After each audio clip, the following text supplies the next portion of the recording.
Gloire à Dieu.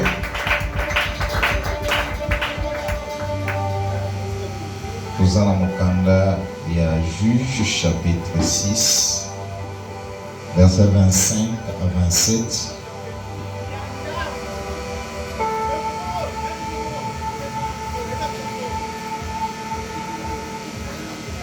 Juge chapitre 6, versets 25 à 27, nous lisons au nom de Jésus.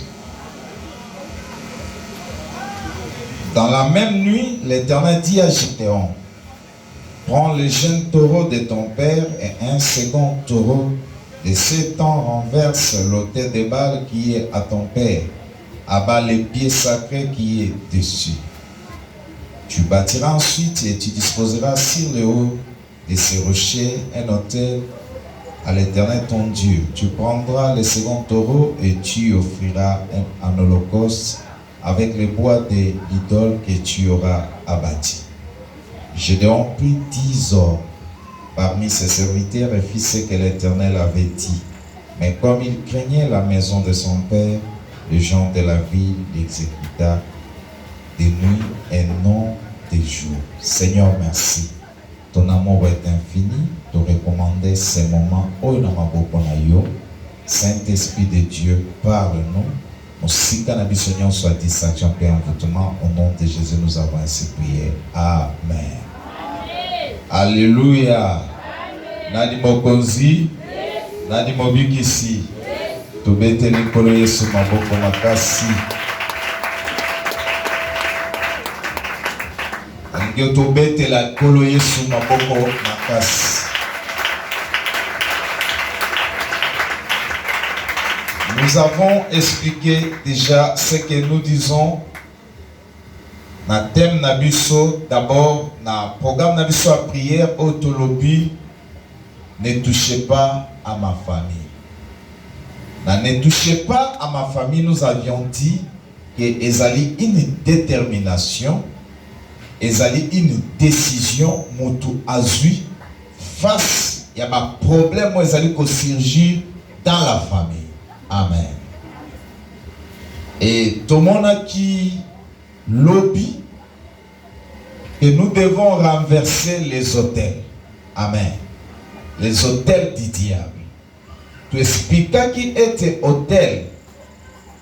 Ezali, une table sur laquelle on dépose les choses. Mais ça, ici, kabachaka biloko pona binzambi to bonzambe mokoboy.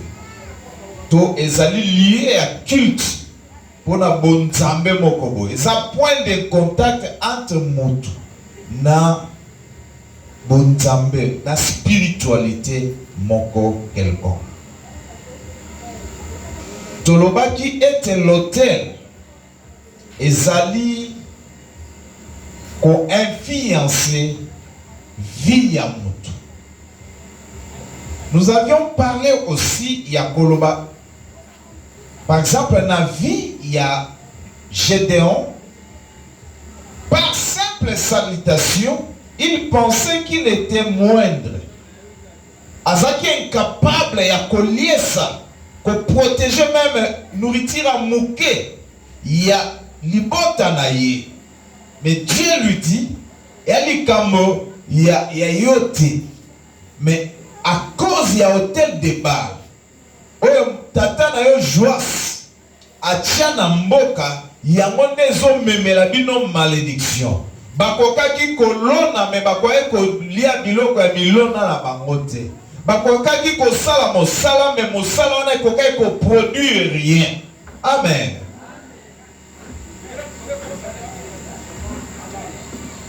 Et nous avons vu que Josué agit avec sagesse. A salela qui sagesse, a tala qui gauche droite. Et il a agi avec sagesse. Dans cette sagesse, Josué a voulu que ça makambo yo la nuit. Tu expliques qui était. Il y a beaucoup de gens qui ont connu des problèmes et vie na bango malgré Zamba Lobaki. Malgré Zamba orienté qui bango, mais basalela qui sagesse c'était un message bazoa. Amen. Mais Joshua yeba qui batwa mboka aki na butunde a renversé l'autel de Baal.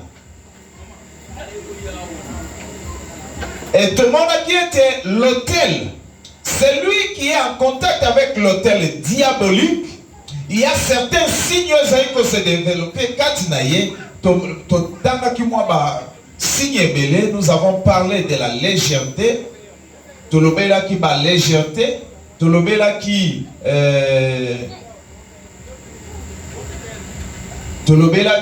nous gardons la charge.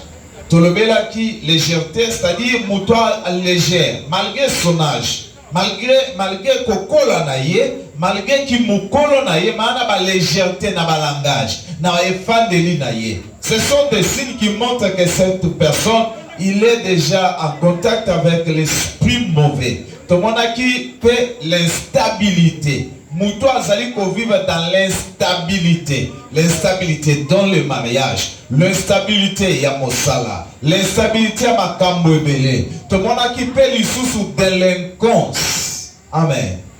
Phénomène chégué. C'est un signe qui montre qui est l'autel. Ils sont en contact avec l'ennemi qui est le diable.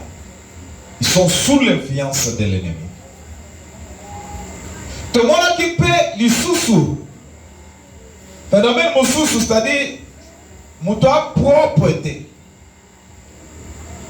Akipaka propreté. Le diable réside dans.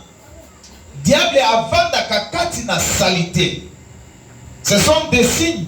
Oyo tolobaki ete sengeli tolobela lelo. Alléluia. Nani mokonzi. Nani mobikisi. Tobeteli Yesu maboko makasi. Et lelo tolobaki ete nous allons parler des alliances. Tokolobela na tina ya ba alliance. Alliance ezali contrat par lesquels deux personnes ou groupe de gens s'accordent chacun à faire quelque chose en retour, recevoir aussi de l'autre quelque chose aussi. Amen. Nalinga tokolo baboy. Alliance ezali boyokani ya bato mibale bato ebele bayokani ete yo okala boye pona nga pe na kosala boye pona tina na yo. C'est ça. Na boyokani wana, il y a les devoirs et il y a aussi les droits. C'est-à-dire, ozana eloko ya kosala pona mutu mususu wana, ozapena eloko zozela na mutu wana asala yango. Amen. Nani mokonzi? Nani mobikisi? Lelo nalingi tokonde la Nzambe. Ya moi je veux que tu me suives bien. On comprend de l'eau connu tout ça. Parce que l'alliance aussi, ça mot l'éloté. Je vais faire seulement un petit résumé pour vous permettre de se prendre l'élo tout bon de l'ensemble. Amen. Tu le dis que alliance, mon oiseau c'est là quelque chose, mon peut azoper ça quelque chose. Il y a l'origine des alliances, ezali première, c'est-à-dire moto ya yambo oyo asala boyokani, c'est Dieu lui-même. Amen. Première alliance, c'est Dieu là. Première alliance, Nzambe accomplir yango avec Adam et Ève na kati ya jardin. Alobi na bango na pesi bino elanga oyo. Bokolia bambuma nyonso zakati na elanga oyo. Bokosala nyonso parce que tout y est. Mais na mbuma boyo bokolia te, mokolo bokolia bokokufa. Asuki bongo te. Bible lobi achaki bato na elanga po ete babatela yango pe bamultipliaka oyo ezali espèce ya banzete ebunga te. Amen. Bayokani bien. Mais l'homme n'a pas pu respecter sa part et un contrat. L'homme n'a pas pu respecter ce qui a été donné par Dieu. C'est ce qui a fait que mutu olie atikala na boyokani basalaki na Nzambe, ndi asali deuxième boyokani asalango na diable sous forme de serpent. J'aimerais que nous lisons la Bible. Genèse.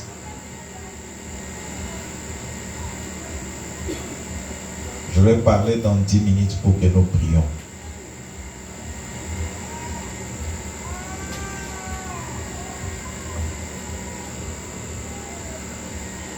Genèse chapitre 3. Nous commençons au premier verset, nous descendons.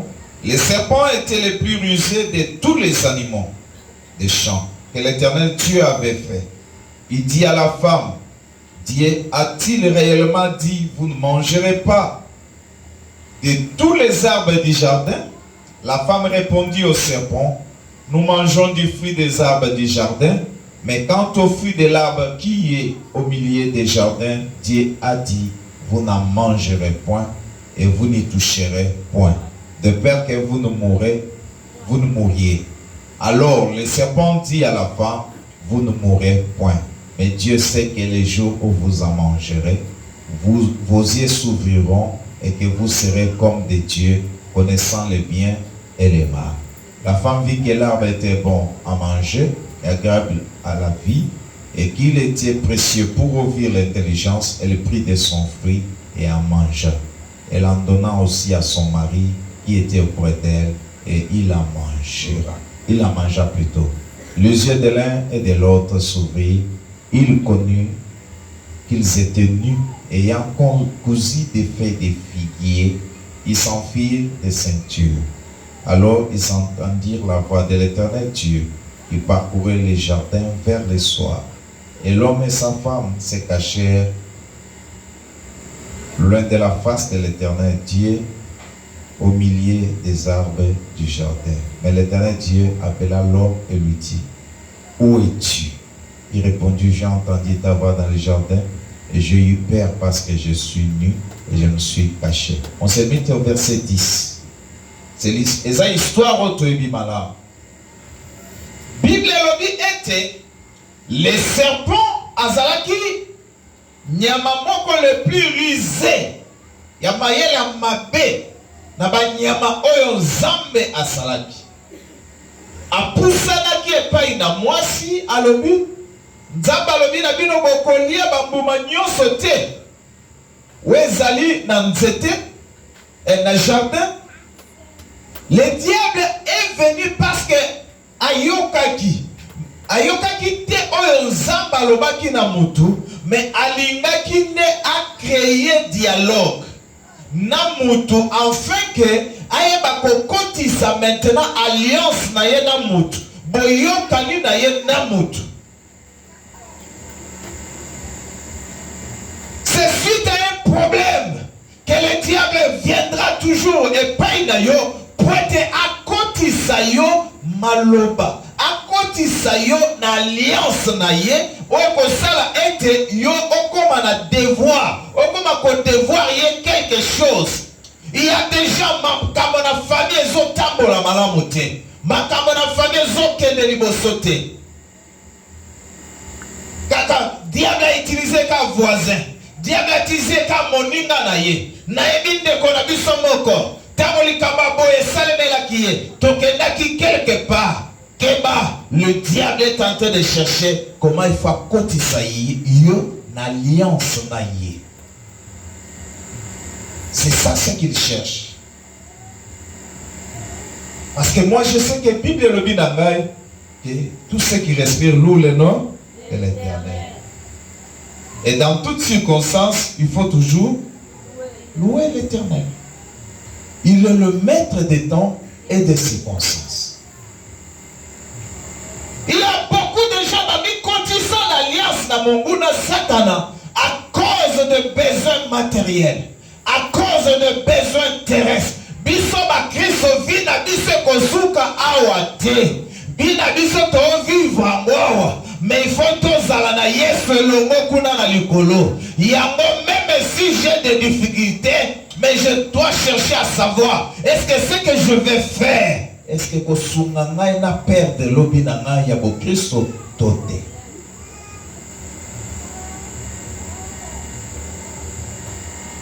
Est-ce que nzamba alobaki bokolia bambuma te? Or, dans l'alliance avec Dieu, il y a toujours le secret d'alliance. Naboyokani na biso na nzambe e apela sekele ya motema oyo ya biso na nzambe oyo moto mosusu akoyi kokota te pe akoyi koyeba te. C'est ce que Ève ne savait pas. Le diable voulait ce que abimisa sekele ya alliance na ye na nzambe pour que yayeba ko établir une nouvelle alliance avec lui. Quel est le problème où quel est le problème où il dérange vie na yo? Où ils allaient kosala ete lelo olingi au contacter une alliance mais sans le savoir parce que le diable est toujours risé. Amen. L'esprit. quand il vient avec sa ruse, alukaka justifier yango physiquement. Alors, et je ne sais pas ce qui, Bazalaki, qui dit, ils étaient distraits. À cause ya, oyo alobaki, abi à cause bino, abi que mon koloboko liambuma oyo, misu na bino, et kofumwa. Nzoka tango nzamba keli, a commis 6e jour, à Salimoto, alobi que il était très bon. Amen. Ache likolo ya biloko na ye nyonso. Mutunde abane kokonza. Après Nzambe gestionnaire, c'était l'homme. Adam et Ève ne pouvaient pas chercher. Il y a qu'on régler encore. Parce que Bazaki déjà qu'on représentait Nzambe. Bon Nzambe Zaki Katina Bango. Bango de bane ko gérer loko nyonso. Le jardin était entre leurs mains. Il était le gestionnaire, l'administrateur. Il pouvait faire nyonso parce qu'on a kozala. Mais à cause de la distraction, diable a ici bango Nzamba kosa bango. Ce qui bolie mboma oyo, okozala lokola emi se kofungwa. Alléluia. C'est le début même de l'occultisme. L'occultisme vous dira, pour la université, dans les universités, il y a des profs qui vous disent ouvertement, il y a Kolobete, Bino, aveugle, Misuza Okufa. Amen. Aveugle par quoi? Même chez nous ici, les gens ils sont mis ce minute, on comprend déjà ma cambo et salema. Nano yo kambote. Amen, amen. Il croit qu'en dehors de la du naturel, il y a Bazoluka et le Kobako Bakisa. En dehors de ce que Nzamba Pesibiso. C'est ça le début de l'alliance avec les diables. Oyo makamonion se sengeli et beba. Et je laisse avec 7 minutes. Luka comprendre ce que je vais ouvrir. Amen. Le début de l'alliance avec les diables, ezali tango biso toluka en dehors ya Nzambe, une autre puissance, une autre force. Wakosala ete tokoma lokola na puinango. Il y a des gens qui viennent à l'église, mais surtout tali na katia ba ange na bango, loketu na bango, ba singa balata. Oyo kaono na lati po esala ngatai. De ko singa loketu pesa ka mwana taite e pesa ka mokolo taite. Yanga mwana yoka tai. Astika la kolata singa. Amen.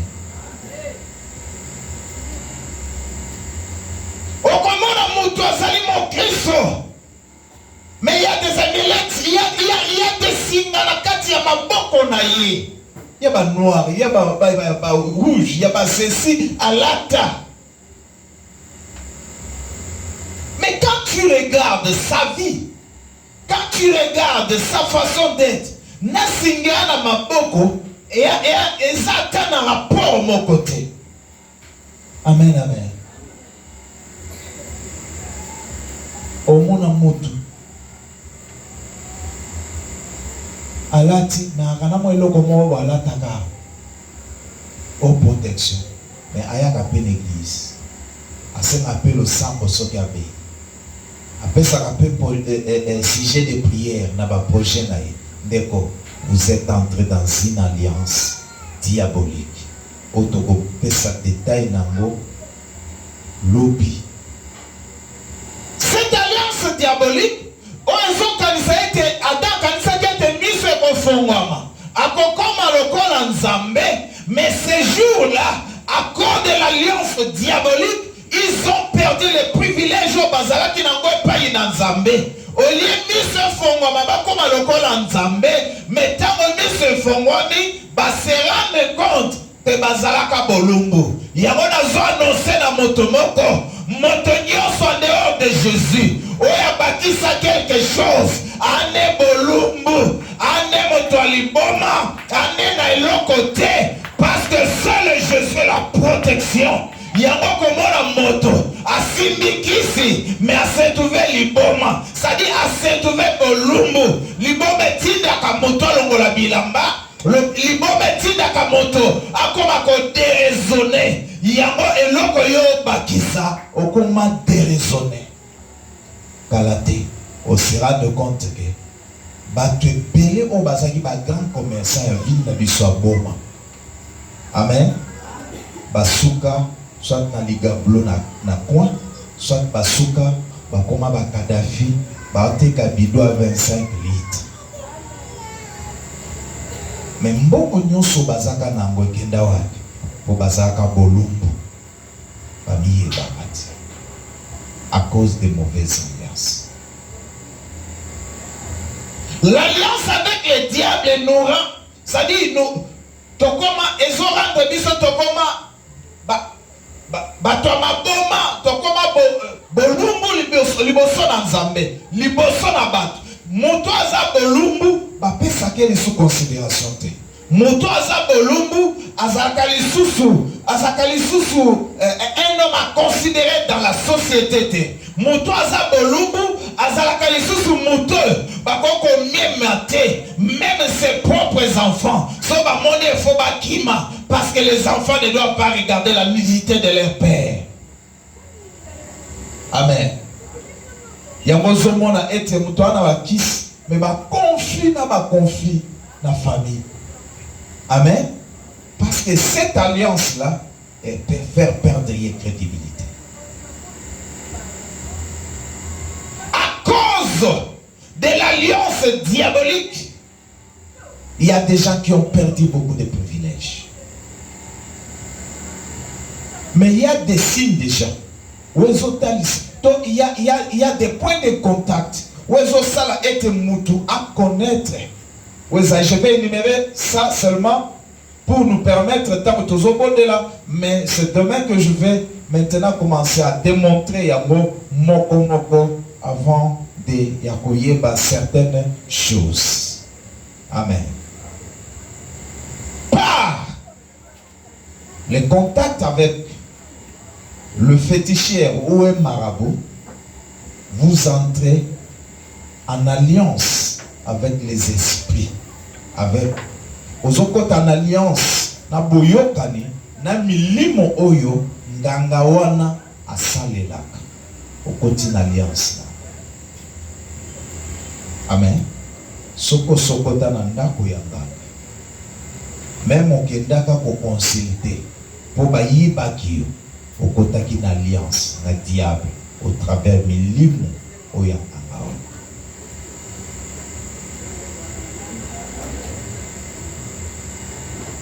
Amen. Soko kutana kina mutu sexuellement et il est l'agent du diable ou Aza la milimo mabe, vous avez fait une alliance.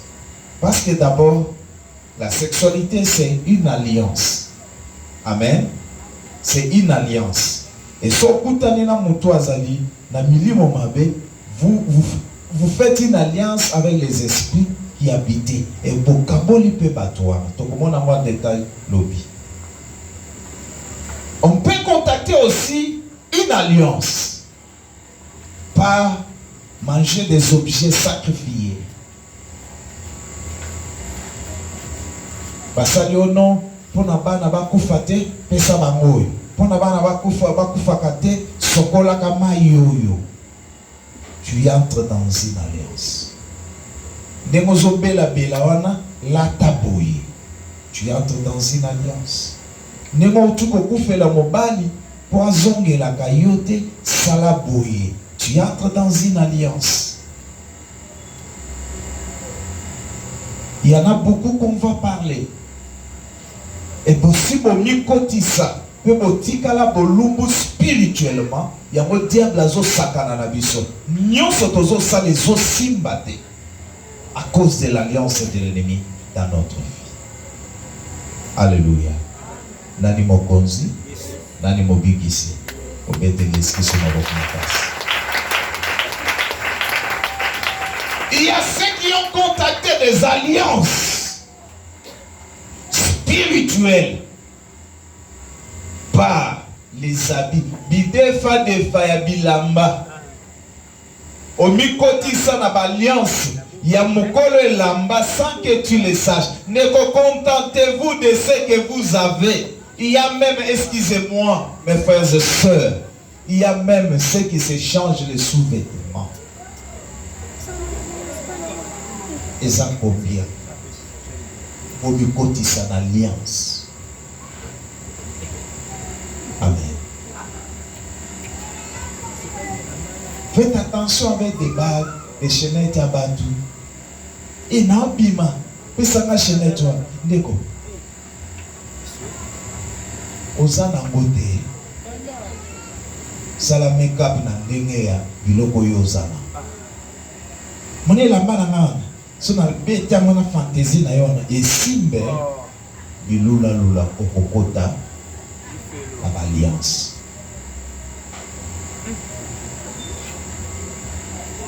Pantalon na yo na sepela ngo mingi. Ifuna shofango toke école lelo. Ba bitola tabila manda ko funa shofango. O shofango. Kaka auta kola tango na motoke na ye o shofango. Okota na alliance te. Mais aujourd'hui, on se limite par là pour dire que l'alliance diabolique est comme Sabiso et comme Sabiso la nidité et perdre Kabiso valeur, réputation, respect. Regardez dans la vie na yo, dans la libota na yo. Libota momima bino nyonso moto a respect azate. Moto batu baba ana dignité azate. Et quand tu vois ça, oh tu vas au normal. Oh bon père na biso pa ka ministre te. Ndeko.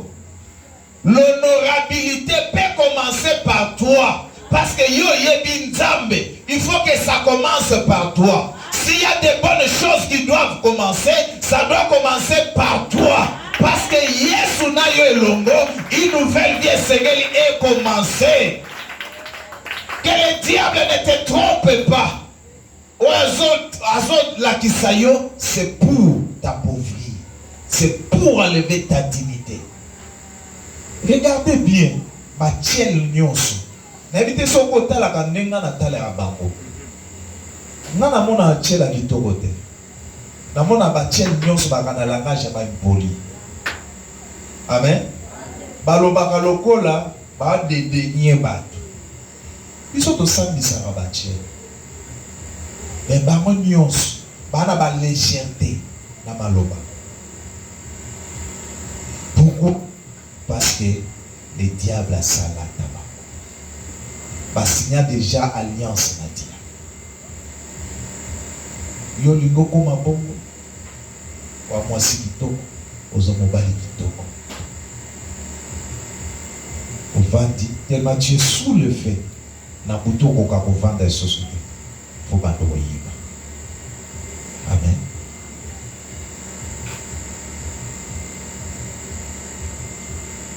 Même à l'église, on commence à avoir peur de toi. Pour yo so vandi pe mena mutu. Les fêtes azo prier. Na téléphone ne mon pense. O talagabo, obedi, o sane choke ko sala yoana, o ke ça.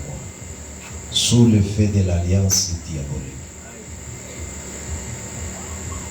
La moto bomba bitona biso. Nous voulons prier.